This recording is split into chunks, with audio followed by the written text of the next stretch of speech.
Initializing the 2026 Grammy-U conference. This is where the next generation of the music industry gets built. Hey, it's Adina. It's Olivia Ginsburg, your New York chapter representative. It's Johannes Escobar. I'm Abigail. WILLOW paired with Jacob Collier.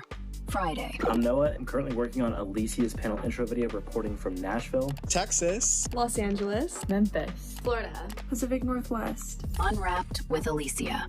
This conference, I worked on Grammy Unwrapped with Alicia. Hey, it's Jada. I ordered the tote bags for the Grammy conference. Hey, it's Jocelyn. I'm working on production logistics for the 3-day conference. Natasha Bedingfield, Toa Bird, and Abigail Morris. For this conference, I'm working on the 20th anniversary panel. JoJo, Matt Zillinger, Jesse Allen. I've been able to work on the Grammy-U Live panel. Hey, it's Eileen. For the conference, I worked on all things marketing and socials. Hey, it's Cam. For the conference, I worked on all things branding and design. Mariah the Scientist at the Grammy-U Showcase. For this conference, I worked on the showcase, and it's my first time working on the talent side, so I'm so excited to see this amazing show come to life. Career Day at Chelsea Studios. We have 3 workshops. Hi, it's Bronte. I assisted with some of the scheduling for the super exciting producing and engineering and songwriting one-on-one consultations exclusively for Grammy-U members. It's time to get started. Give it up for your keynote speaker, Willow, with your moderator, Jacob Collier. Willow is a Grammy-nominated musician who continues to push musical boundaries and redefine the contemporary music scene.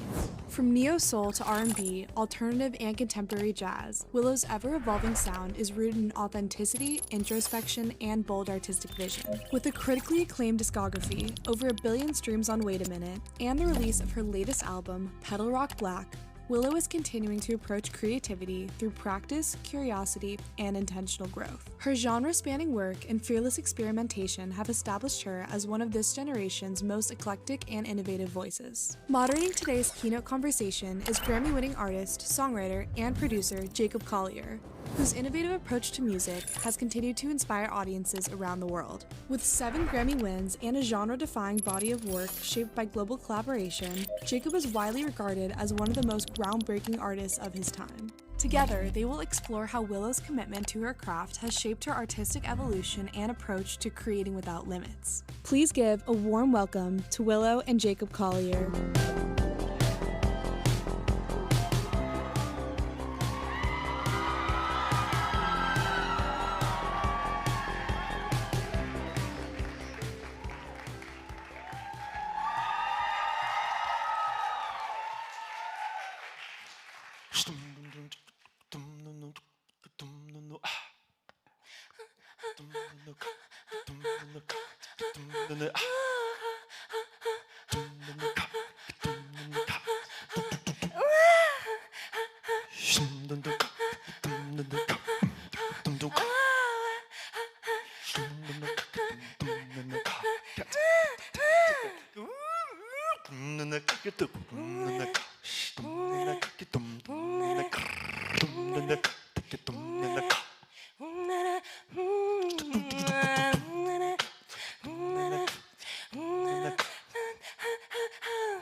Yes!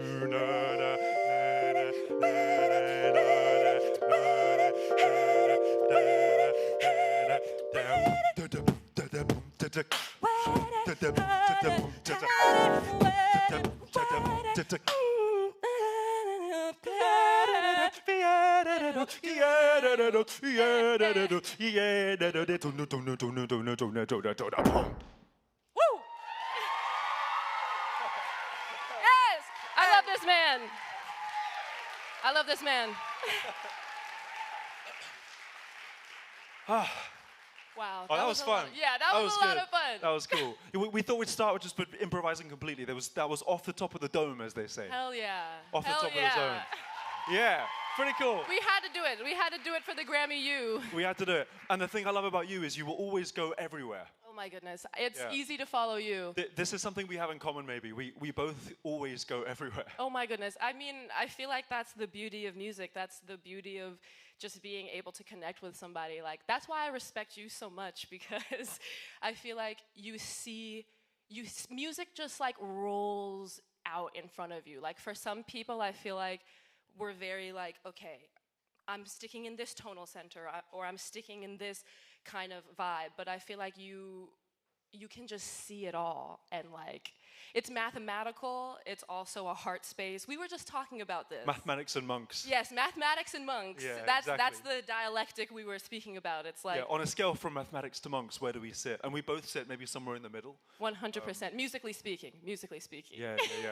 I am so happy to be here, and it's such a privilege to be in your presence as always. Oh but my goodness. Also to play this role of moderator. Look who's talking. I have so many questions, and a bit like I what have we just a lot did. of questions for you too. Mutual moderation.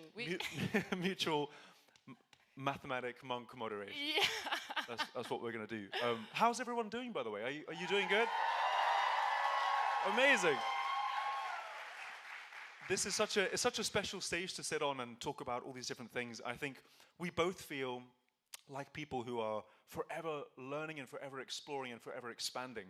And so I don't feel we sit here as experts or final products. We sit here as fellow explorers and fellow students. But when I think about you, I think of this infinite artist with infinite potential. We were talking about potential a lot earlier on. 100%. It's an interesting word. Yeah. And I feel like, what we were on that road of potential and just like exploring one's potential, I just honestly I feel like they don't make them like this anymore. Like, his attention to detail, the dedication to the craft is something that I have internalized, and I feel like it has become like the guiding light of my just exploration in music. It's like, the technical side of things, even just like, I can have ideas and, melodic ideas and rhythmic ideas, but it's another thing to be able to execute that with your body and with your, you know what I mean? Like, that's a completely other thing. And I mean, I think the thing that you have, which is so rare and so important, is this ability to kind of operate within really unusual musical terrain from here. Yeah. Because, there is this whole school of thought about you sort of think your way into excellence, right? Into expertise. And you think, okay, well, if I understand it, then I'll be able to execute it. But it doesn't work like that. No. And you're someone to me who has this inbuilt circuitry full of these super diverse influences, but you're also extremely fearless. And I want you to tell these people what you were telling me earlier on, because I was asking Willow, like, what music was a part of Willow's childhood? Because, when you're a kid, you listen to so much music, and it becomes this, like we were saying, it's almost like it gets tattooed inside your spirit. 100%. And you were talking about, what? Explain the kind of stuff that was on the kitchen table, as it were. I mean, well, I have obviously the background of my dad doing like hip hop and R&B, but I was mostly like with my mom on tour when she was doing Ozfest, and like listening to a lot of metal and like Meshuggah, Lamb of God, a bunch of different metal influences that really do use a lot of odd time signatures and a lot of like complex rhythms. And as a child, she would play this music because she enjoyed it, and her band members enjoyed it, and I would just be around soaking that in. That language. You know, and I was also a part of a ballet company for a very short period of time, maybe like 4 or 5 years, and every day I listened to classical. You know what I mean? And so that was like the metal and the classical. Metal plus classical equals Willow. And then also the R&B influence, obviously, you know, culturally, we're gonna be, you know, hearing a lot of hip hop and R&B. For sure. Jill Scott, Erykah Badu, just like you were talking about Dilla, you know what I mean? Like all of these. So I feel like it's a mixture of things. And I think we hear all of that in the music. Wouldn't you agree? Like there's elements of all this stuff. It's so amazing. I think your ability to alchemize and sort of synergize this diverse bunch of influences has super inspired me, because I think there's one thing loving lots of different kinds of music, and I think nowadays a lot of young musicians love a lot of different types of music, right? Yeah. But to be able to like curate music that feels like all those things are shining through is a whole different skill set. And I'm curious how you think about it. Like when you are in a creative workspace, you're writing, you're exploring, you're divulging, you're uncovering, like how much do you bring your influences into the room with you? Like how much do you think I'm going to cool on this or that? I can't help it, you know? Like I feel like we're walking amalgamations of everything that we've listened to as musicians, you know? It's like, and I was just talking to you about this earlier, like asking you, like when you were younger, did you feel like you were coming at music from the cerebral mathematical place of like understanding, oh, like that's a major 7 chord, or that's a dominant chord, or that's a this, and I like that sound? Or was it coming from the heart? Because when I approach, you know, making a song or composing a piece of music, I wish I was more connected to my mathematical brain, but it usually takes me like after the fact, you know what I mean? To be like, let me relearn that part. Yeah. And try to learn like what I'm doing. Let me relearn that part that I wrote, you know what I mean? And try to explain like what that is, because I feel like everything is just coming from a very instinctual place. And a very intuitive place. I find it hard to start creating a song from a mathematical point of view. I feel the same way, yeah. The thing that you have this crazy ability to do is to come up with things intuitively or by ear that people who use their minds to make music, it's confounding. It's like, well, why would you how did you come up with that? Because you know? there's you're bypassing a system almost. There's like rules to music theory, you know. It's like how a chord progression is supposed to go, you know what I mean? But I just don't really go by those. I love that. I love that about you so much. You know, I think all the rules are made up.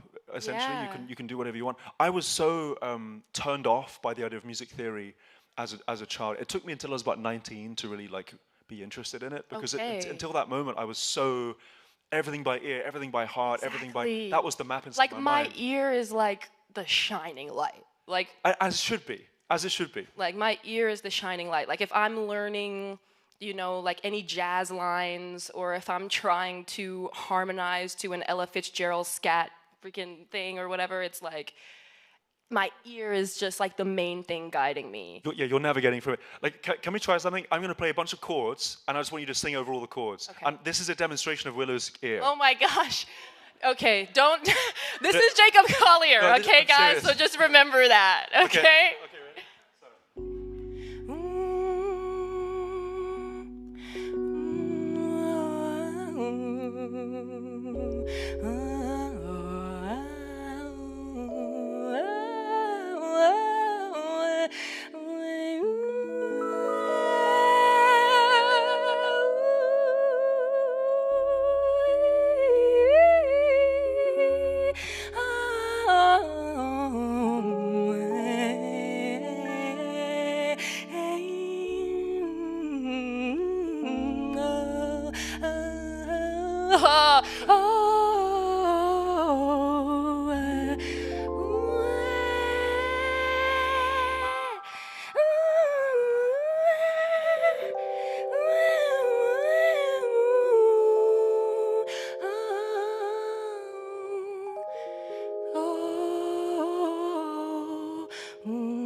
Got a little lost there in the middle. Come on, that was insane. But this is Jacob Collier, okay? Okay? So that ability, that's so rare. Like to be able to play a chord and you are not, no part of your process is going through the brain and then to the heart. You're like, oh yeah. You're just following your nose.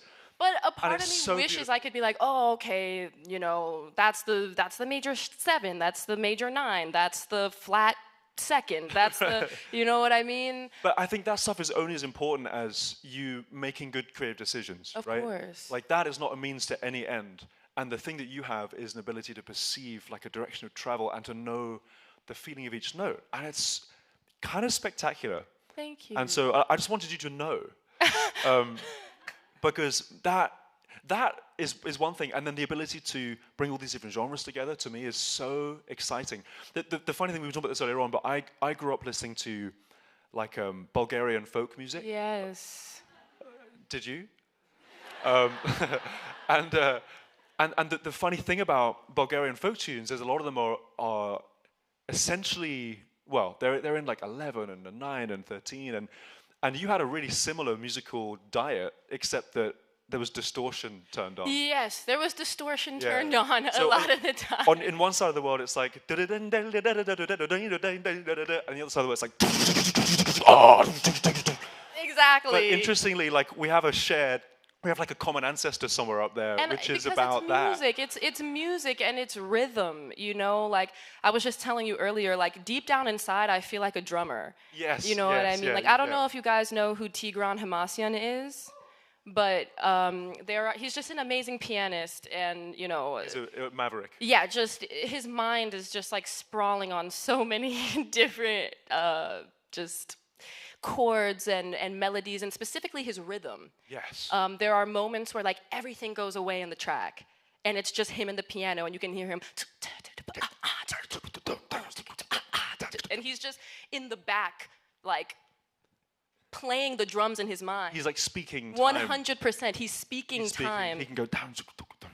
And I feel like I find myself doing that a lot of the time when I'm trying to conceive of a drum beat. You know, I feel like I'm speaking the rhythm and learning it before I can even begin to try to play it on the kit or, you know, in whatever way I'm going to do it. I think is the perfect way to learn. And like the way the Indians are, we were talking about this earlier on as well. 100%, konakol and all of that. Konakol, and every sound on the tabla has a syllable that you learn to say before you can play it. You have to be able to speak it and internalize it. So, yeah, you clearly swallowed some good drumming as a kid.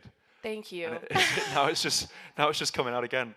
And also, like, I don't know, just because I admire this man so much, and I feel like nowadays, I don't know, I feel like we're moving kind of away from that level of attention to detail and that striving for excellence. Like, I don't know, like, I find that when everything is so easily accessible, and we're always talking about social media and we're talking about all this stuff, but I feel like humans just naturally, as time goes on, we have different values and we find comfort in different things. And I feel like the youth is not really finding as much comfort in the striving for excellence as maybe in the past. I think you're a really important emblem for that. You know, because I think those who know your work, but also your world, like what you broadcast, know how much you love that. Yeah. But I'm curious to hear you define excellence. Like, what do you think makes something or somebody excellent? I mean, I hate to be a broken record, but like attention to detail and the real. We can know things in our minds, and we can be able to be like, oh yeah, this and that. Like, I don't want to be able to look at a sheet of music and be like, okay, let me just perfectly play this Bach tune. Like that, for some people, that's probably... No shade on Bach. No shade on Bach. No, that's shade on me, honestly. That's shade on me. But my idea of excellence is to kind of bridge this gap a little bit more. It's like, the bridge. Yes, I love that. That's my idea of excellence, is having a strong bridge between what you're feeling and how to describe it. And I think that discipline, you could say, has existed in many crafts, including but also not limited to music, over the last 1,000 years. We were talking before about Hildegard von Bingen. Oh my goodness. And he said, you said something very Yoda-like. You said, in 1100, she lived. Yeah. It's and true. I was like, yeah, okay. Yeah. Hildegard von Bingen. Does anyone know Hildegard von Bingen? Oh, that's all. I love that you know Hildegard von Bingen. She is quite an astounding figure in history, and one of the first kind of known polymaths. So, kind of spiritual figure, musician, writer, kind of poet. All these different disciplines, like very religious. She was a sort of amalgamation of all these disciplines. Religious and scientific. And poetic, and sort of free. And she lived till she was like, I think 81 or 82 years old. And at that time, that was bridge. Yeah, but I think she was excellent because she was so bridged in all these different directions. Exactly. I'm really curious that you talk about discipline. Yeah. This is called the discipline of craft. Wow. Look at us. So this is a word I've always, in a way, like had some trouble with, because I think it has a bad rep. The idea of discipline, You've like had follow the line. Not him saying he's had trouble with discipline. Yeah, no, it's so real. That blows me away. Like for those of us who are mere mortals, I'm like, you have trouble with discipline? Oh my God, yeah. I'm like, that's crazy. I think any meaningful craft and practice is a combination between discipline, which is real, but also irreverent lack of discipline. Yeah. Where do you feel, like in the studio, in the practice room, on the stage, in your life, in what areas are you disciplined, highly disciplined, and in what areas are you less disciplined? Because I feel like everyone I respect has a combination of those principles. I feel like I'm really disciplined when it comes to like, let me play that one part of the song that over and over again that I really want to learn, and just like, I get very obsessive about things, and I feel like that's something that we can both relate to. Neurospicy, picante. But like when it comes to, I've had like one or two music teachers in my life, and I had one of my guitar teachers. I was just telling you, he was like, "You rely on your ear too much, like."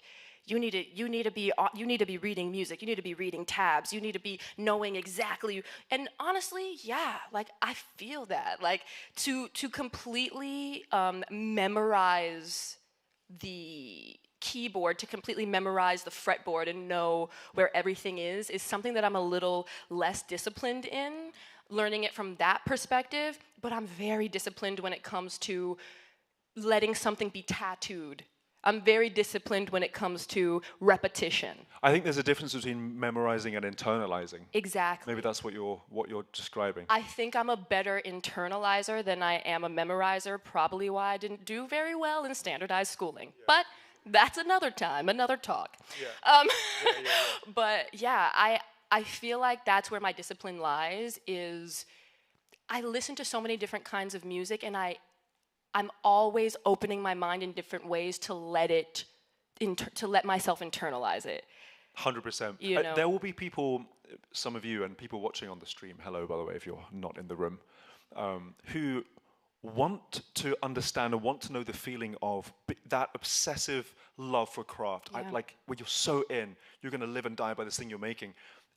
What would you say to somebody who wants to find that feeling for themselves, knows they have it in them, like has a sense of course, of a world they want to build, but like just what would you say to the person who wants to bridge the gap between the inner world and like the outer world in that way? I would say, I feel like you have to, for lack of a better term, try some mathematical approaches, try some feeling approaches, and as time goes on, I feel like one starts to understand what their internal landscape is, what their sponge really is. Yeah. Like where are you the most porous? Like a towel, you know what I mean? Capillary action. You put a towel in the water and you know what I mean? It sucks up the liquid that's there. It's like, you have to try a lot of different things. It's like finding the right therapist. You know what I mean? And I know that's kind of funny, but I think it's true. It's like, the first therapist, you know, you might be like, oh man, we couldn't really talk to each other like this, but you have to try a lot of different things, and also you have to try different ways of communicating to your therapist as well. Yeah. And so it's like it's the same with music. Yeah. You know, you have to try you have to try monk paths and you have to try mathematic paths, and as you try many ones of those, you start to realize where your like point of capillary action is. I like that very much. You know, that's lovely. It's really, really cool. Yeah, I get the sense that the way I think about it sometimes is that we have 3 brains. Yeah. Mind, heart, gut. Yeah. Right? And they're always learning and always absorbing, like sponging up different types of things. Yeah. And the mind is constantly quantifying and correcting and locking things into systems, and it can be so beautiful. Totally. The heart is not as efficient as the mind. The heart's just like, I'm feeling. Yeah, exactly. You know, the heart's like, oh man. I'm gonna go over here now. Yeah, exactly. Yeah, oh, this is good. Let's do the talk from the corner of the room. Why not? Yeah. And then the gut is like the constant. It's like your North Star. It's like what was always true, what's always there. It's like it's built into you. And I think that we have a sort of culture where the mind people are over rewarded, you could say. Of course. And it's like such a thinky culture. Yeah. And don't get me wrong, I love brains, and I like my brain sometimes. But I mean, your brain, come on. Oh, it's we all love. Round of applause for his brain. Merci. Thank you. Yeah, I feel, you know, I feel like I exist in a world where there's so much kind of tendency as a culture to sort of push people into the minds and remove people from the hearts. And I think that's also a big I feel like that's a big theme in just like the patriarchal society that we live in. It's very, you know, straight lines and logic, and everything's got to be. If the feminine nature, is very like color, and maybe things aren't going. We need some wiggly lines. Yeah, you know what I'm saying. Maybe we're just and so I feel like that's also very indicative of like our culture, not only in the artistic space, but our whole culture also. Yeah, I was raised by I was raised by 3 women. My mum, single mum, I'm the eldest of 3 kids. Wow. And my 2 little sisters also raised me because we raised each other. Yes. So I was so confused when I came into schooling. You mentioned schooling, but also in the music industry, because there were all these men at the top of the pile, dictating things in their straight line forms. 100%. And it just didn't make much sense to me as a true wiggly line that I was. You are a true wiggly line. I was like, this is why do I have to stay in? Why do I have to stay in this bit? I want to go over there, you know. Yeah. But I'm sure it was the same for you. I'm curious to hear you talk about what systems you feel like you had to break or outgrow of course. On your journey, because you started so young. Yeah. Like, what was that process? Like, what line did you draw? At a very young age, I had this deep internalized insecurity, like I wasn't a real musician, or like I didn't deserve to have a fan base because, you know, I come from, you know, a family that is in the limelight, and there's a lot of pressure, but also people come to that with a certain perception of who I am and a certain perception of what my values might be. And sometimes I can feel a little bit like I'm trying to prove myself, and that can become, I think, unhealthy to a certain extent. And we were just talking about this, like reaching for validation or reaching for people to be like, you know what? All of those weird things I thought about her before, that's not true. You know what I mean? It's like, I feel like I had to kind of break out of that deep desire and hunger for people to see me as standing on my own as a musician and as a person. And after a certain amount of time, it's like, you gotta let people think what they're gonna think and just keep grinding on what is important to you. And we were talking about this earlier, like you were saying like, oh, I feel like people just think I'm so cerebral, you know? And I feel like people maybe think or thought the opposite about me, like she doesn't really have a lot to give, but not because of what they have actually heard, but because of just where I come from. Oh, totally. And so I feel like breaking out of wanting to be like, I'll show you, and it's like, no, I could just love it. I could just love what I'm doing and love myself into excellence. Yes. Instead of being like, come on, Willow, like if I'm practicing, I have a tendency to maybe be a little bit too hard on myself. You know what I mean? It's like every human makes mistakes. Miles Davis said, you know, you play a note, there's no wrong notes. It's what you play after. You know what I mean? And so I feel like living by that is kind of how I try to heal that side of myself. Like, when you practice, do you find yourself being like, Jacob, like... Oh, yeah, sometimes, yeah, 100%. You know, like, come on, man. Yeah. But we were saying this earlier. We had a long talk earlier, as you can probably imagine. But yeah, I think there's, you know, you are always your own worst critic. I think this is always true. And there's this gap that we all feel between what is possible and what we want to be possible, or what is true and what we wish was true, or what we are capable of and what we could be capable of, the potential thing is, again. Yeah. And that is something, that's an interesting little space, and I think it's something that I, over the years, have learned to really find gentleness with, because of course, the amount that I perceive as possible is overwhelming. Yeah. And I'm sure you feel a similar thing. I mean, that was a part of the reason why I was going to be like, you know what, maybe we shouldn't jam at the thing, because as you can see, this man is like literally a huge just cultural paragon of music, and just like to be up here just coming up with stuff off the dome, I'm like, oh my God, is that really? But that comes from that same place of like insecurity and feeling like I need to prove something. Like, I just love music. Exactly. You know what I mean? And when you just love music, and when you let that be internalized, I truly feel like that's the ground for greatness to really sprout. Because 100%. When you're being mean to yourself inside of your mind, which is something that I do a lot, and I want to stop doing that, I feel like there's a limit to how much your potential can grow. When you're like, come on, Willow, like, why? Come on. It's like, come on, like, let's open up a little bit more. 100%. This is so interesting, and it's less a musical conversation, maybe more a human one, but the sort of myth that if you love something or you love yourself, then you're just going to radically accept all the things about that person, and the idea that therefore loving something is not enabling it to improve. The idea that something will only improve if you say, improve, you know. I think so much of education gets this wrong. Like a lot of jazz musicians and classical musicians, 100%. I see that level of like, there's almost a self-hatred. There's almost a self-hatred that's, it's like, you know, and I feel like we need the self-hatred in order to... Without the self-hatred, how am I going to get... Exactly, but it's like... Isn't that weird? That's so strange. So strange. Where did we learn that we need to hate ourselves into excellence? Exactly.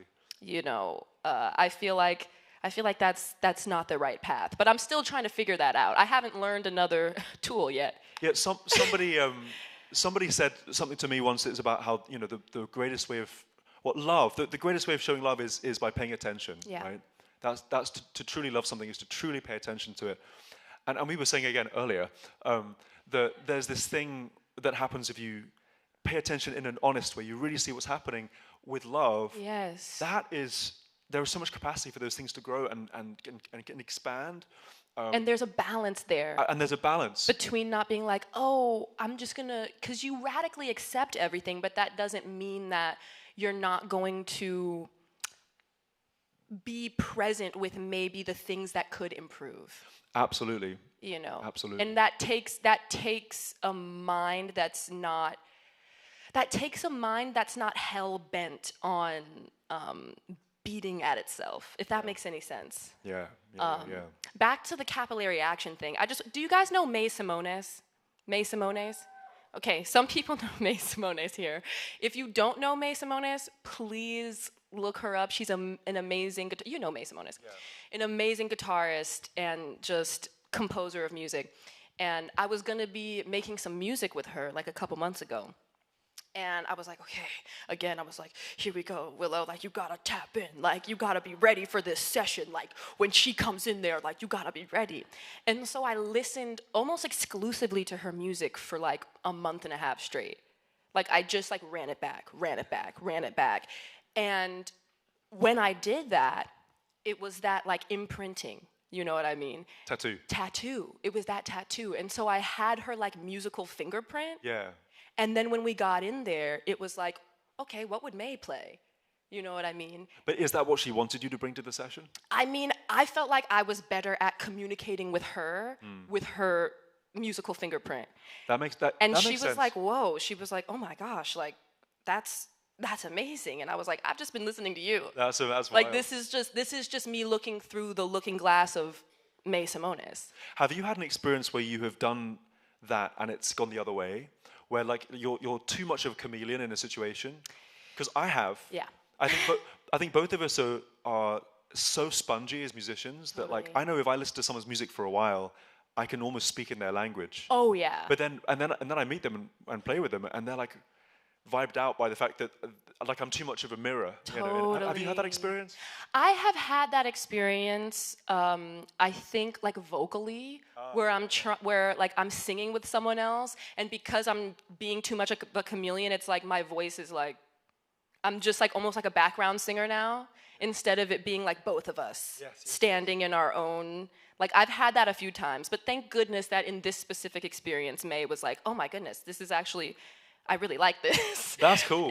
You know, I feel like it made her feel understood and held in a certain way. Because if I'm coming to a situation, I'm like, this is what I would do. Yeah. You know what I mean? I think there are two approaches, and they're both valid. One is to do what you did, and I love that you did that. The other is like what Bobby McFerrin described himself as doing when he was small, which is, so he says, he didn't listen to any other singers for like 3 years. I don't know how it's possible. But the way he describes it is, he wanted to find his own voice, so he shut the world out. Yeah. And then he started going, and he came out like that. It doesn't happen like that to everybody. But definitely not. But there is this thing of, you know, to make. Do you think that to make great art is about like an amount of isolation, and how much of it do you think is about the opposite of that? I mean, Petal Rock Black, my new project, was round of applause for Petal Rock Black. Thank you. The whole thing was putting myself in that isolated position.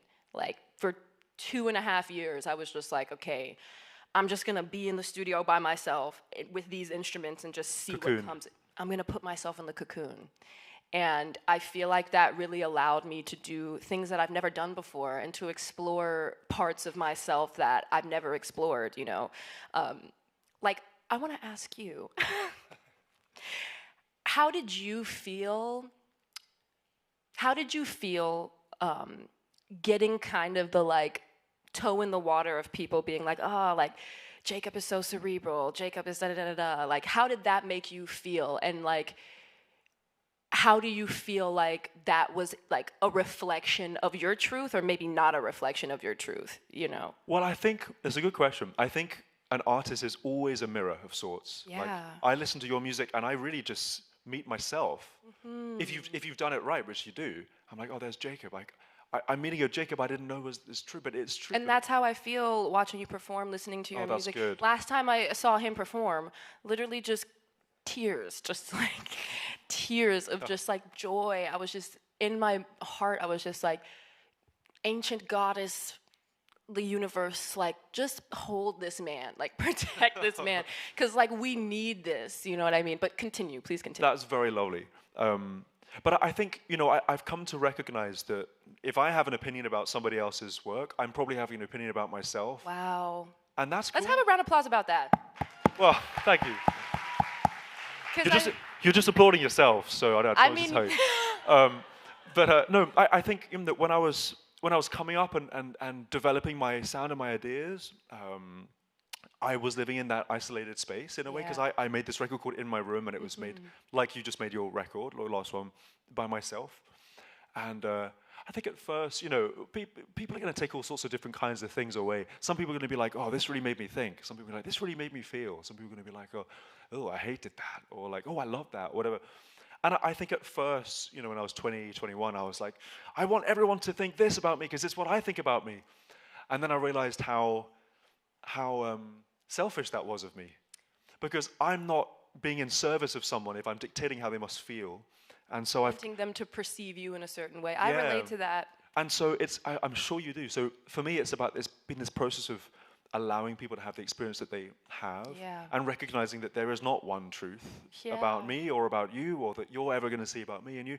But that's what it's like to be an artist. I think is to be a mirror of That's what sorts. makes an art. I feel like that's what makes an artist. I hate the word relatable. Yeah, I don't like that really word don't either. like that word, but that makes an artist touch you. You know what I mean? It touch you in the heart. It's Yeah. like if you're listening to Joni Mitchell or D'Angelo, there's some part of you that's reflected in them. There's some part of, and that makes you really feel close to the artist and makes you really feel like the music is being internalized in a 100%. different way. Yeah. I think like the cleaner the mirror, because we're always trying to become a cleaner mirror. I love that. A purer channel for whatever the human spirit is trying to, because it's just the human spirit that we're trying to reflect with accuracy. And I think that's what you mean by being a mirror. I think so. Yeah. Yeah, I think so. I'm curious to hear you speak about, I mentioned this earlier on, but I'm curious to hear you speak about your relationship with your past work. Yeah. Because this is something that I often think about, and I think many artists have a hard time with hearing things they made a long time ago and being like, I can't believe people think that's me still. Like, no, I'm here now, I'm here. And you're such an evolutionary thinker and player and explorer. Like, what do you, what's your relationship with, because you've made some amazingly diverse music. Yeah. Just like you were saying before, like wanting people to perceive you in a certain way, I feel like I've struggled with that. Like, I don't want people to perceive me as a mediocre pop star. I want people to perceive me, you know, in a different way, something, you know, and working towards that, maybe getting down on myself a little bit too much, trying to make people perceive me that way. But I feel like over time I've softened about it. Like, I feel like when I was younger, or even a few years ago, I felt like I was running, like, you know what I mean? Like in the dream where you don't know like who's chasing you, but you're just like, Yeah. I'm just trying to run away, you know what I mean? I feel like I used to feel like that, like kind of haunted by it in a weird way. But now I choose to see it as like, it's just an evolution. You know what I mean? It's like, I went through a whole period where I wanted to delete like my first album off of streaming platforms, just like the whole thing, just delete the whole thing. And then I was like, you know what? I mean, the whole album just went gold, every single song. And that to me was like, thank you. And that to me was almost like, dang, like even though you think it sucks, these people are feeling your spirit. Right. Because when I was that young, I never did anything that my spirit wasn't in. Like, I might not think that it's harmonically or rhythmically complex enough or whatever. It's the brain talking. 100%. But I will say that something about me as a teenager and younger is my heart was always in it. Everything that I was doing. That like feels even like with a my through hair, line. my heart was fully in that. Yeah. You know what I mean? Yeah, like yeah. my heart was fully in that. I love that. And so I gotta. That's the thread. That's the thread. That's the thread I perceive. Is your heart has always been in it. Yeah. Fully in it. What's your concept of discipline? Yeah. I want to know that. I think it's a balance.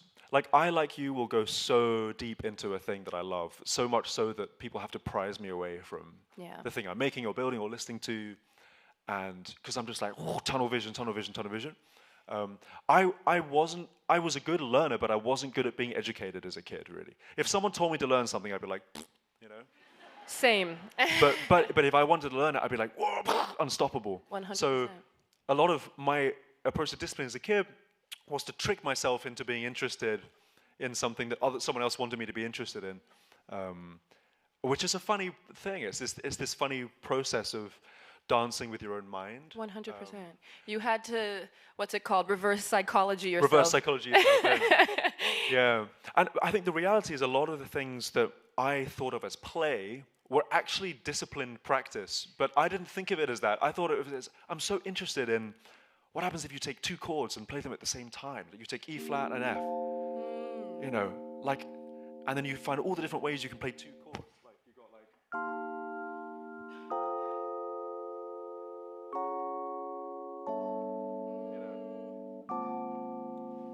I would sit for hours and hours and find all these different shapes and try to. Someone might say, "Oh, he's being very disciplined." But would you? But for me, I was just like, I'm exploring. Because when I hear that, I feel like play. And correct me if you can take this on a deeper journey, but play is seeming like the bridge. You know, it's like when you play, that sense of like free form, but then you can't really do that unless you don't know something. You know what I mean? And like there's knowledge that is being expounded upon through the act of play. Yeah. And I feel like play is a channel through which you create that bridge. What knowledge can pass. Yeah, through which you create, that channel. I think maybe the way I define it is I'd say practice is in stop time and play is in real time. Yeah. But it's the same principle. Like, all right, I'm going to explore and understand this. Practicing is like, okay, I'm going to do it again. I'm going to do it again. I'm going to really get that down. I'm going to really get it in my hand, or I'm going to do whatever. Play is like that. Yeah. Practice is more like this. You need both. You need both. It's like, I love the metaphor of being a gardener. But like the process of a craft and an artist is like, it's like gardening, not architecture. Exactly. You know, because people think, oh, I'm going to make an album. There it is. You know, but the truth is more like, I'm going to water this and see how it grows. And see, this guy needs a lot more water than this one right now. We can uproot this because it's a weed, you know, and let's make a flower grow here. And exactly. Like to me, an album is like a garden. Yeah. But I think you can't. A garden doesn't grow if you're like, grow faster, you know? And that's like, what I'm talking about. Yeah, right. That's the mindset that I feel like the striving mindset. Yeah. That which you need an amount of. You need that. Like the fire in your belly. But you can't yell at a flower. Special, but you can't scream at a flower. Yeah, come on! Why are you not a different color? Can't you see the sun? Should have 6 petals, not 5. Sun's up there. Yeah, it's like, and that's what we do to ourselves. I know, but it's crazy. It is crazy. I'm trying to inject more play energy. I'm trying to inject more like getting out of that, I need to prove that I'm not a mediocre pop star attitude. Well, for what it's worth, I think you've done it. Thank you. I really you've done something that so few artists have the ability, but also the courage to do. Yeah. Which is to say, this is a world I've built, and now we're going to go completely over here, and whatever the motivations were, all of which are totally sound and valid. I just think it's the most remarkable thing you've done in the last few years to bring people of all these walks of life who've been following you and your story into this totally other, like, liberated place. And it's just, I think there are so many artists out there, young and old, who are watching this or whatever, who hold you in such esteem for doing that. But it's not trivial. It's not like, oh, I'm just going to do this. Like you have to understand how much courage it takes for an artist to make that much of a left turn. But the thing that's crazy is that you can trace the line. It's like wait a minute, Tigran Hamasyan. Yeah, exactly. But that's why I'm a Willow fan, because I'm just like that. That's how I think, and that's how I breathe music. And when I see somebody do that so well, I'm just like, thank goodness you're on this planet. Oh my gosh. Because you're giving so much permission. It's mutual. The respect to the rest of us. Really though, I mean, how did it happen? Like, what was your motivation to change into this, like to world build in this way? And I'm sure you're going to go on and world build in this way, but like, can you describe that juncture, like that change? I felt like I wasn't a real musician. And it like haunted me. like it gave me real self-esteem issues. You know, it's like, this is what I've chosen to do with my life. And I chose it at such a young age. And the truth of it, as the years went by and go by, is being revealed to me even more. Like the layers of the onion are peeling. And at a certain time, I was just like, maybe everyone's right. Like, maybe I am like just mid. You know what I mean? Like, maybe I am just like a mediocre pop star that doesn't really have anything to offer. And that scared the living daylight out of me, honestly. And that pushed me to be like, you know what? No. I love this. This is what I've chosen to do with my life. And so I'm going to really try to dig deep and do this. You know what I mean? Thank you. And just listening to artists like you, Esperanza Spalding, Robert Glasper, you know, has really given me a beautiful foundation to be like, okay, I'm held by such an amazing lineage, and now my only job is to unfold my potential more and more and to keep digging. Like now that's my only job. Like I used to think that it was about, ooh, like what's the vibe for this new record? Like, am I wearing plaid now? It's like, no, that's not it. It's like, no, how am I digging deeper? How am I digging deeper into the heart, and how am I digging deeper into the technical side of things? Sure. And so now my goal is not, oh, like what's the vibe? Like who am I now? Like that's not the goal anymore. Now the goal is like how intimate am I getting with the craft? It feels more like who was I always? Exactly. Yeah. Let's have a round of applause for that. Finding who was I always. Who was I always? 100%. Yeah. And getting closer and closer to that. Yeah. And in a lot of ways, that's like the journey of a human being. You know what I mean? But what would you say to an artist or a human, even a non-artist, God forbid? God forbid. But just a human who wants to build a bridge to a new or older, more ancient, more true version of themselves, but doesn't have that courage. Someone who feels that they're stuck in a thing that's their thing.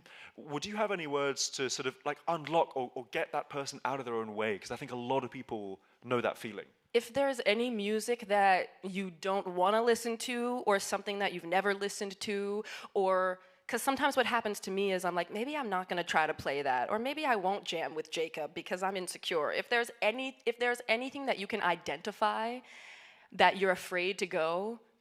Do it. Yeah, do that. Like just go there, because getting out of your comfort zone and listening to something that you wouldn't usually listen to, or trying to play something that you wouldn't usually play, or trying to play music with someone that you wouldn't usually play music with. It might be uncomfortable, but I hate to say it, like those are the experiences that really break you into being like, oh, wow, like I didn't know this existed. I didn't know this part of me existed. I didn't know this part of me existed. And you kind of have to put yourself in an uncomfortable situation to find that. Like, it's very rare that you're just chilling and all cozy and you're snuggy and you're like, you know what? New me. Like that doesn't, oh, I just opened a door into my, like that doesn't really happen. I'm like, I'm trying to think, like, when have I been comfortable and had an aha moment or unlocked a new door? It's like, you kind of have to identify the places you're afraid to go. And then find comfort in those. Exactly. Or maybe not find comfort in those. Maybe be okay with being uncomfortable, you know, for a little bit of time, and maybe get comfortable being uncomfortable. You know what I mean? That's kind of, and then hopefully as time goes on, actually, if you do something long enough, you will become comfortable. And then it's time to move on. 100, then it's time to find a new door. Yeah, exactly. Then it's time to find a new door. 100%. What's making you uncomfortable right now? Wow. Besides this question. I know. What's making me uncomfortable right now? I would say, back to Tigran Hamasyan, there's this song called The Court Jester. Oh, yeah. Yes. One person. Literally. One person. And there's this vocal line that's just the craziest, like, vocal. I've been trying to learn it for... Can you sing it? I can't. And that's why I'm uncomfortable. That's literally why I'm uncomfortable, because I cannot sing it. Can you sing it? No. Maybe we should, let's play it. But there's a vocal line in that song that I've been trying to learn, and that's been really uncomfortable. And it's uncomfortable sitting here talking to you about music when you are one of the biggest inspirations to me and to a lot of people. That's uncomfortable. But you know what? I'm doing it anyway. You're doing it. Love it. Doing it anyway. Can you lay out the next 5 to 10 years of your creative endeavors in any amount of resolution or not? Because if not, that's beautiful. But like, what can we expect as Willow fans right now? Like, because you're one of these artists who could literally go anywhere. I'm gonna lock myself in a room, That. Yes, no, literally. Like, I'm gonna lock myself in a room, and just like we were talking about before, like, I have a lot of ideas, and I have no shortage of ideas. But where I become a little bit less liquid and fluid is when it comes to physical technique. And I feel like what I'm gonna be doing for the rest of my career, but hopefully in the next like 2 or 3 years, just like really locking in, not getting distracted, not saying that making albums is a distraction, because you always get better at making albums while you're, each album that you make, but I feel like I wanna just take some time to lock in on my physical, technical abilities to try to match my ideas. And I feel like this is the first time that like I'm getting there, but sometimes I feel like making albums or being creative is just a little bit distracting from the repetitive work that needs to be done in order to get your body and your hands to that next level that they need to get to. Yeah. And so I think that that's gonna be what I'm really focusing on in the next, like, my whole career, but in the next, like, 3 to 5 years. I really think there are seasons, we were saying this before, there are seasons for that kind of growth and learning. Yeah. It's like, I need to go deep for a second, and then come out again and be big, and then go deep. And then, yeah. But that's the thing, because you isn't it? can't do a thing unless you, like, find what the thing is. Yeah. You know? Well, I think there's this direction of growth, and there's this direction of growth. Yeah. And I feel like, personally, for example, I've been touring for 10 years, like without a break, except for COVID, but I didn't stop in COVID really. So it was just like constantly going. We need the music all the time. Yeah, but it's like, I think there haven't been enough moments for me where I've grown in this direction, be like, okay, I'm gonna go really deep into this one thing. Like I have like an accelerated moment of depth, like, and then I'll come back up. But I too am craving that sort of like real space to get into the depth of language and craft. I'm really. Which is insane hearing you say that, because like, I'm like, you're. Oh, I'm constantly. I'm like, for us mere mortals, that's like, whew, my goodness, really? You're goodness. trying to do it too. You feel that way too? Like there is no end. I honestly, if anyone ever tells you like, oh yeah, I've finished learning, you're like, that is just a huge red flag right there. Yeah, huge. Red flag. I'm done. Yeah, thanks guys, I've finished. I have now arrived. Even if it's like I finished music, I'm gonna go. At least go and do something else, Exactly. right? Like that's why we're here, to continuously learn and evolve. And I'm really, really excited to see what you make in the next 75 years. Thank you. You know. Do you remember a moment in your childhood, or the moment in your childhood, where you said, "Music is my path"? Did you have that moment, or was music always your path? I think it was always a part of my path. I don't think it's my whole path. I think there are probably other things too. Of course. Yeah, but I think music is a huge part of it. It's a big part of it though. It's a huge part of it. I think a lot of the things I care about exist in music. So, and I think I had a sense of that, but I had such a weird journey through the music industry. You know, I wasn't sort of like I evolved continuously and in a way slowly. Like I didn't have a huge moment where suddenly everyone knew me. It was like gradually I built a world, and more people came into the world. And so I've had the luxury, which not many people have, I think, of being able to consistently evaluate what I care about. I think music has always been there since I was like, 0.1 years old. I mean, I think you're a savant, so that's just not saying. Round of applause for that. Round of applause that you think that. No, I always loved it, and I always cared about it, and I was always deeply fascinated by music. But I also think of music as a means to an end. It's music is about bigger than music. Oh yeah. But it's a way of getting to that place. You know, music can speak to all the parts of being a human, and not just your ears and your brain. It's a spiritual experience. It is quite a spiritual experience. However, like whatever the spiritual kind of realm is that you're comfortable with, I feel like music is there, you know? And I think for that reason, it just feels like a worthy thing to study, because music is kind of made of all the best things in life. Like it's built into music is, courage and risk and empathy and mathematics and physics and language. I was about to say physics and yeah, I was all about that to stuff say, is in music. So it's like if you study music, you're actually studying like the whole world. Exactly, the And I've always vibrations loved- that make up this vibrate. Everything is vibration. Fake ass Music piano. speaks Yeah. No, there is just something the about very it. like fundaments of reality. I think so. Yeah. I think so. But I'm really grateful to be on a planet with you, because I think you're going to continuously stretch all of us and take us on this kind of adventure through your tastes and influences, and it's wide open. I'll tell a quick story. The first time we recorded together in the studio, I was working in Malibu, and you came to the studio. And we did three things in the studio that I remember. The first thing we did was what we did at the beginning, which was we just played for 2 hours. For 2 we were hours just chasing straight. each other around. 2 And hours. I was so blown away because, you know, like I knew you as a friend and I knew you as a fan, but like until you've met someone in that way, you just don't know what you're going to find. Of course. And it was like we could go anywhere. A and very that was, intimate musical It was an intimate moment. meeting. It was gorgeous. And then we recorded a bunch of crazy Hockety kind of stuff. And then at the very end, I was like, "Oh, Willow, I just have a favor to ask of you, like, because Willow can scream, like, really. Can you give us an example of a scream? Just like one scream, just one." No. These. Okay, this is what I'm gonna say.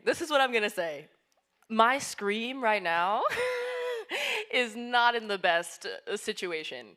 It's not in the best situation. But like, show us the kind of. It's like.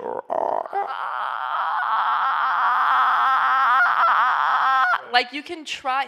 Isn't that wild? You know, Isn't that crazy? it's not where it needs to be But it right has now. harmonics and it has like texture, and it's not white noise. It's like a really particular style of making sound. I mean, if you talk to any metal singer, they'll probably tell you that if you're constantly pushing, if you're like that is like you'll blow out your vocal cord in a minute. You're not going to be able to do a whole tour like that. You're not going to be like that. You're done.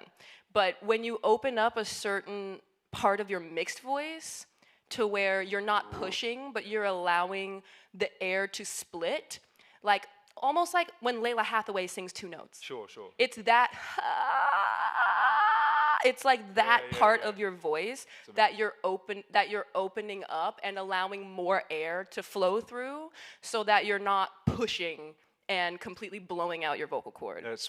But during the coping mechanism album cycle, I was screaming all the time. And so my voice was like primed for that. You know what I mean? But I'm not doing that anymore, guys. Maybe I should get back into it. Well, I'm obsessed. I think it's so cool. And I was working on this song called 100,000 Voices that has 100,000 people on it, actually. And at the end of the song, I wanted to just do this like really hardcore metal breakdown out of the blue. And so I asked you to sing these crazy things. And, you know, I was expecting... There's a video of it if you want to see it. There is. It's pretty funny. And I'm like this. I know. Yeah, I do all like this. Oh, and I'm just going for it. I was so happy that I'm like, what the? Yeah, it's so funny. It's like so not metal. It's I'm just, yay! you know, Joy. Woohoo! But the beautiful thing, like I was expecting, like being a novice, a screaming novice, I thought it was just like you scream and that's the sound. But it turns out like Willow had this whole science down about how you kind of scream at different with different formats, different timbres, high and low, and double track, and you even panned it. You pan it, and then there's certain like EQing that you, because it's like a secret recipe. You have to know how to. I mean, vocal production is a whole science in itself. Like vocal production is one of my biggest passions. Like I've spent so much time just looking at waveforms. When you get to the place to where you don't even have to hear it. You can look at the waveform. You can see it in the waveform. And be like, no, that needs to be, you know what I mean? I find that you have to know what your specific recipe is, just like you said. And there's a specific recipe for my scream. Can you remember what it was? It was like two highs and two lows and a middle in the middle? So you gotta do...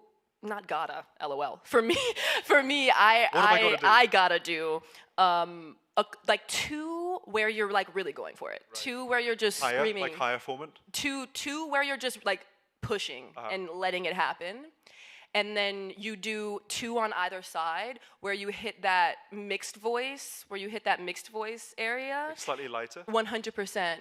And slightly lighter, but it's just coming from, it's a chest voice scream, and then there's a mixed voice scream, and the mixed voice scream is what allows you not to completely kill your vocal cord, and the mixed voice scream is, you can hear it in that video when Layla Hathaway sings 2 notes. Right. It's that place. Obviously I can't sing 2 notes, but you can hear like where it's placed, the placement of it. And you do 2 on either side, and sometimes if you want to get spicy, you do a couple whisper takes. Which we did, I think. 100%. Yeah. Which you do, and that's specifically how I like my scream to sound, but everyone does it differently. You know, it's pretty wild because you listen to it all together, and it sounds so complete. It sounds like a perfect meal. Thank you. But each individual thing by itself is also so complete, and that's the thing also with distortion that I find so interesting. It's like mixing with distortion. Distortion means it's like all the frequencies are kind of like maxing out. Totally. So carving space for those things is interesting, and I've learned loads from trying to work with that, but watching you do that was a privilege. It was a very, very cool moment. I must say, sitting with you for 2 hours, exploring the piano, exploring harmony. Oh man, I could that I'll never forget that. That's like imprinted into my psyche. It was a good day. So I just thank you for that experience. Oh hey. Hopefully one day we'll be able to record that and let the whole world hear it. Yeah. I feel like we've probably with our improvisations, we've probably made, 2-3 records that just no one's ever going to hear because they weren't recorded, but they just came out. Exactly, they just came out. Yeah, they just came out. Sometimes that happens. Do you ever sit on an instrument like your 5-string or whatever, and do you ever just like forget songs that you're like, oh man, like I wrote that song and like I really want to get it back, but it just leaves you. Does that ever happen to you? It's like the feeling when you have something to say in conversation, then it's gone. Yeah. I've lost it. But it's like 100 times worse. I hate that. It's like, that could have been it. Yeah. Where did it go? Yeah, that was my path to the moon. 100%. Yeah, no, it's fine. I need to pee. Wow. Okay. So you need to improvise. Okay, great. Okay, I'll be right back. I want some questions from you guys. Okay.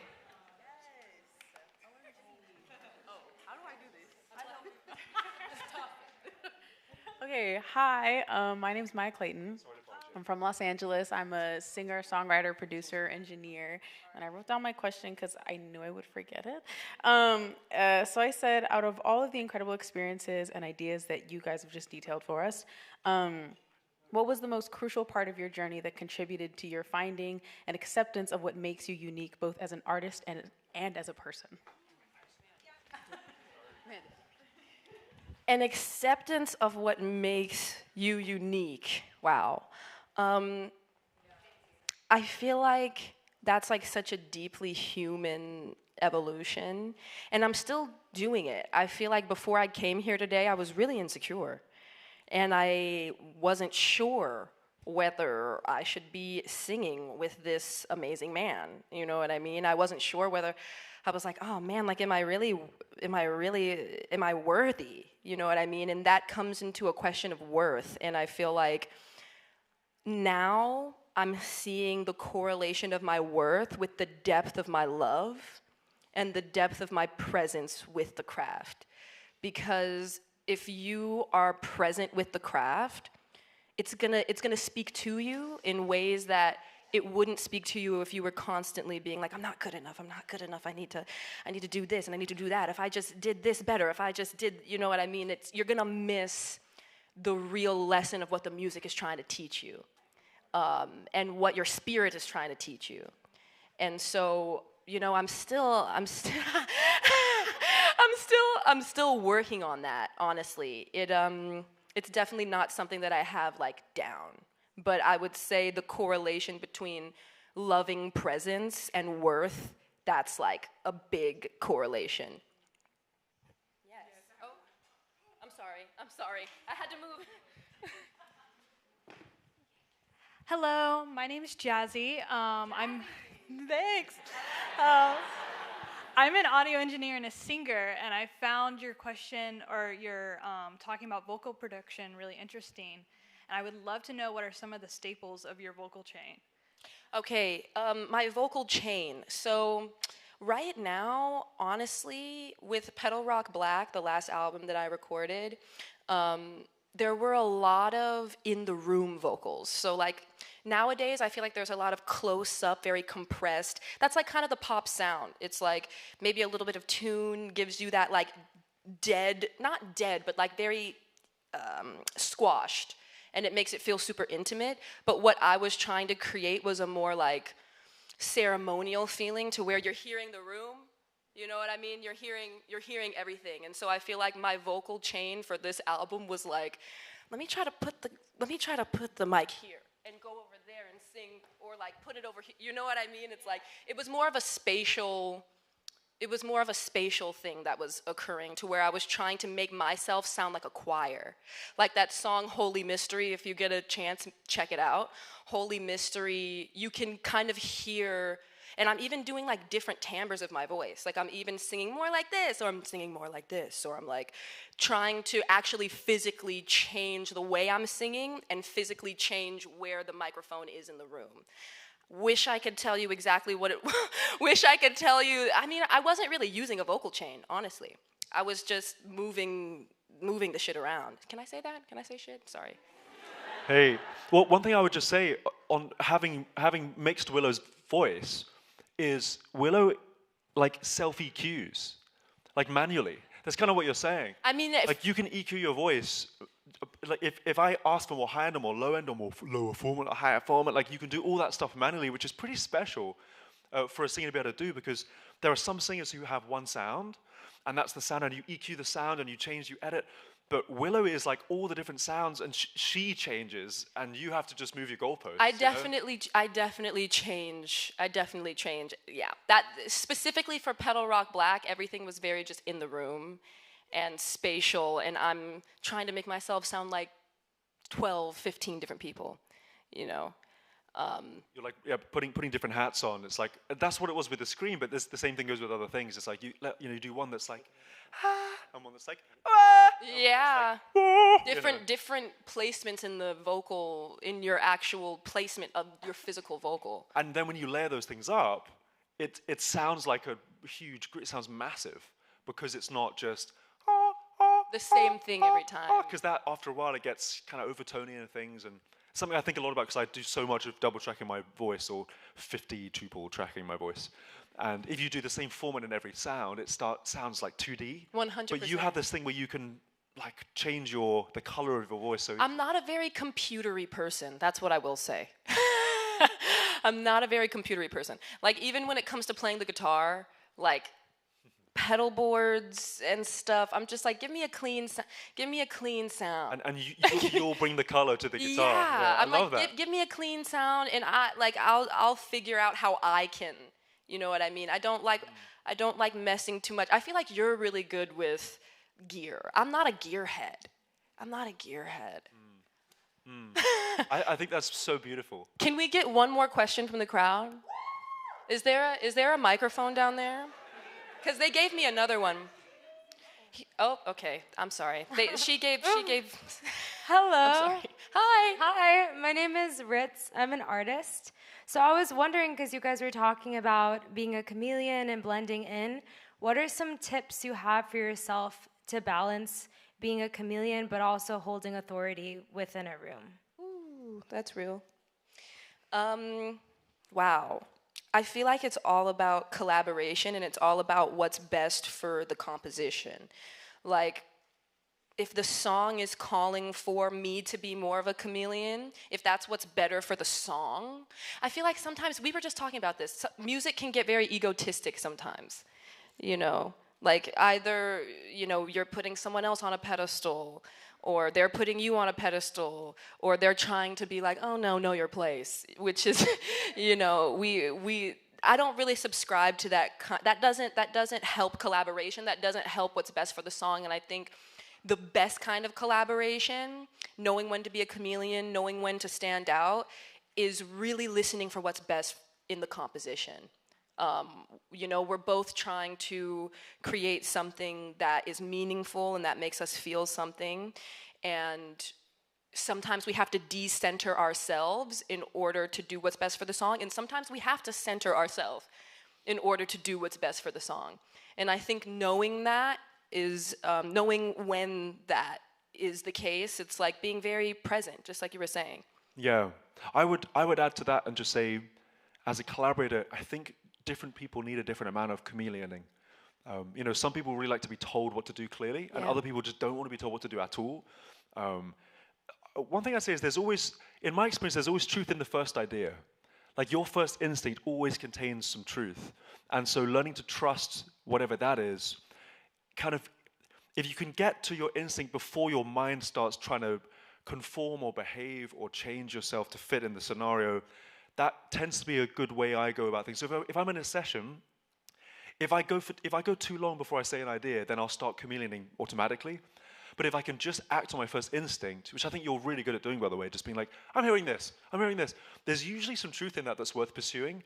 But you know, some people need you to blend in with them in order for them to feel comfortable. Some people need for you not to blend in with them for you to feel, which is why I was interested about the thing you were saying when you listened to that particular musician's music over and over again, and how comfortable that person felt. I think that changes all the time. But one thing I do feel is that there's a myth about space taking, and the myth is that the more space you take up, the less space there'll be for other people. You know, I don't want to say my idea. It's not true. Yeah. The more comfortable you are and you're filling your space, the more space there is for other people. And I think I've really learned this through collaboration in music, but also just as a human existing in the world. I think there is such a clear sense that if you're comfortable to take up space and say, this is my idea, this is what I'm seeing, this is the thing, usually, and not always, but usually, there is an increasing in permission for the people around you to be like, actually, I think this, or that, or the other. And the art of collaboration in music is not a musical question, it's a human question. Relational. Right? It's a relational question. Very relational. Yeah. Yeah. It also takes confidence from both sides as well. 100%. Because I've been in rooms where I'm like, and the other person's like, ooh. Yeah. Yep. You know what I mean? And that can be it's like what do you need? Exactly. What do you need? What do I need? How can we take time to find that thing? How can we meet each other in our needs? How can we meet each other? Yeah. And what was special, I think, when we first played together was within 5 minutes we were like, oh, there you are. Yeah. I see you. And there you are, but also there I am. And there I am as well. But it's the mirror thing again. The mirror thing again. It's special. We are officially out of time. Yes. We are out of time. But I want to say thank you very much.